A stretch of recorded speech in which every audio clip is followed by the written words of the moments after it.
The dust to the stone.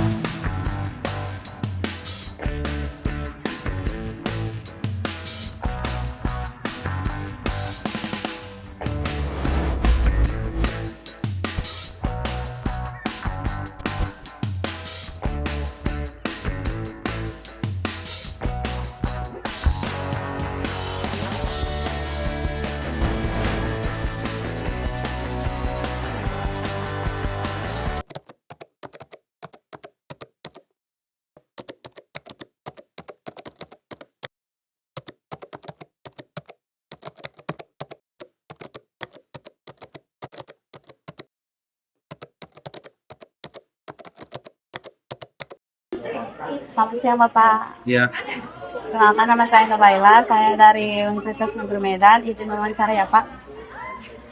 Yang pertama dengan Pak Handoko. Pertanyaan saya, berapa lama Bapak sudah berprofesi menjadi guru Pak? kalau jadi guru baru 2 tahun ini sih. Baru 2 tahun ini saya jadi guru. Kemudian kan sekarang kita masuki era Gen Z yang lagi panas-panasnya nih Pak. Bagaimana cara Bapak berinteraksi dengan siswa yang untuk menciptakan lingkungan belajar yang positif? Seperti kita tahu ya, zaman sekarang tuh sukanya mereka tuh bermain gadget, terus tidak mau berinteraksi dengan lingkungan sekitarnya. Nah, kalau ngadepin masalah Gen Z itu memang agak susah ya, memang benar. Contohnya kalau kita lagi ngajar kan tuh ada yang main handphone gitu ya. Sementara kita kan nggak mungkin ngelarang anak-anak itu bawa handphone. Sementara kurikulum Merdeka itu kan isinya tentang teknologi semua. Kalau mereka mereka nggak boleh bawa handphone. Terus nanti kalau saya kasih tugas yang berkaitan dengan misalnya main game, main kuis, itu kan butuh handphone. Iya betul. Nah itu kan susah. Jadi dilemanya itu di situ. Sebenarnya untuk mereka peduli terhadap lingkungan itu, ya larang aja mereka bawa handphone ke sekolah. Pasti mereka mendengarkan apa yang guru pelajarin. Tapi itu kan menurut kurikulum Merdeka itu kan dianggap kuno. Itu jalan.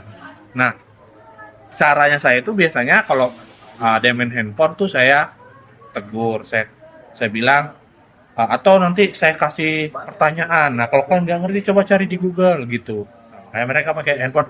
Nah, makanya mereka itu saling berinteraksi, tanya-tanya kawannya, ini aku dapatnya ini. Nah, makanya itu terciptalah interaksi di antara mahasiswa itu. Gitu saya bisa nanggepinnya. Ya saya manfaatkan gadget itu untuk menghidupkan kelas sih. Mengajar dengan waktu 2 tahun ini Pak, pastinya ada strategi yang Bapak gunakan untuk Bapak terus mempertahankan profesionalisme menjadi guru untuk waktu yang 2 tahun. Bisa nggak Bapak share strategi Bapak kepada kami dan teman-teman yang akan melihat video ini? Bagaimana strategi Bapak untuk tetap termotivasi dalam mengajar? Strategi saya itu, jujur saya sebenarnya bukan dari pendidikan, saya dari ilmu murni. Nah, sebenarnya kan saya nggak dapat ilmu pedagogik, kan gitu. Saya nggak tahu nih strategi belajar yang gimana. Nah, tapi walaupun saya nggak dapat ilmu-ilmu pedagogik, tapi saya tetap belajar karena saya baca buku atau lihat di YouTube gimana nih cara belajar yang mengasihkan gitu.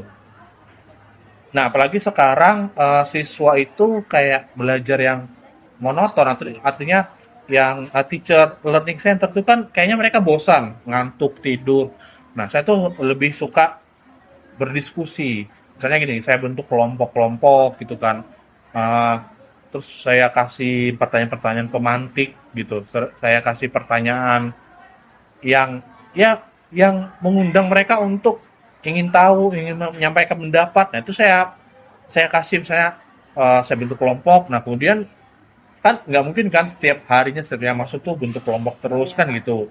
Nah, saya ubah strateginya misalnya apa? Oke, kita belajar di perpus, cari suasana baru gitu, biar mereka nggak umpat gitu nggak sumpek gitu di kelas yang tiap hari mereka pandangin itu.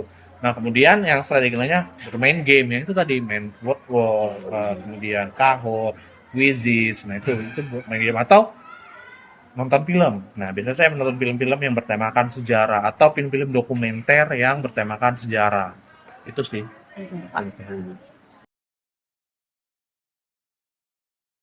Ada deh. Kak. Perkenalkan dek, kami dari Unimed. Kami tuh punya tugas mini riset dari mata kuliah filsafat pendidikan. Bisa nggak kami wawancara adik-adik? Bisa kak. Kalau boleh tahu nama adik-adik sekalian? Namanya siapa? Nama saya Anggi kak. Anggi ya. Adik saya Nurul. Nurul. Kalau apa? Yusuf. Yusuf. Kalian ini kan udah kelas berapa nih? Kelas Kelas 12. 12. Udah di penghujung ya. Motivasi kalian dalam belajar itu apa sih? Kalau boleh tahu. Kalau motivasi dalam belajar tuh kan itu juga salah satu kewajiban bagi siswa seperti kami gitu. Selain itu kami juga punya cita-cita yang ingin kami raih gitu. Jadi harus belajarlah sungguh-sungguh, itu motivasi.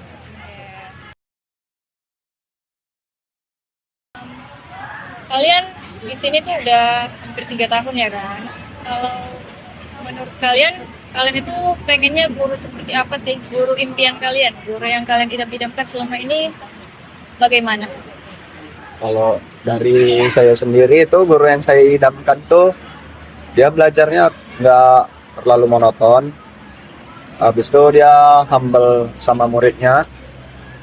Dan yang memang paling saya suka itu dia itu memberi apresiasi entah dalam bentuk apa pada murid-muridnya gitu.